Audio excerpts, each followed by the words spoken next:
প্রচণ্ড যুদ্ধবাজ এক শক্তিশালী রাজা। তার শখ ছিল যুদ্ধবাজ ঘোড়া পালা, সাথে কিছু গাধাও পালা।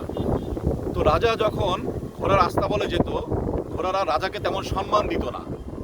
বাট যখন গাধার আস্তাবলে যেত, তখন পা চেটে বিভিন্ন উপায় অবলম্বনে চাটুকারি করে গাধারা রাজাকে সম্মান করত।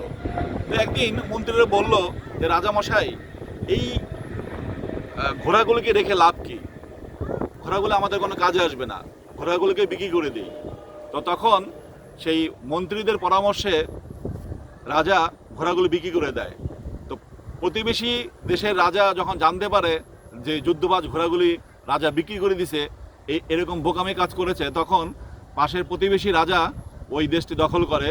এবং দখল করার পরে রাজাকে জিজ্ঞাসা করে, আচ্ছা রাজামশাই, তুমি এত বোকা কেন যে যুদ্ধবাজ ঘোড়াগুলো তুমি বিক্রি করে এই গাধাগুলোকে তুমি রেখে দিছো?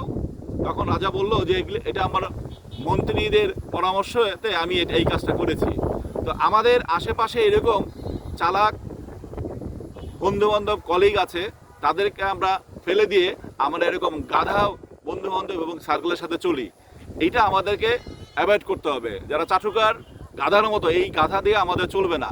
আমাদের ফ্রেন্ড সার্কেল হতে হবে, আমাদের কলিগ সার্কেল হতে হবে এই চালাক ঘোড়ার মতো। তো আমরা এই জিনিসটা খেয়াল করব, আমরা এই গাধার মতো গাধামি করে যাতে আমরা গাধা লোকজনের সাথে না চলি।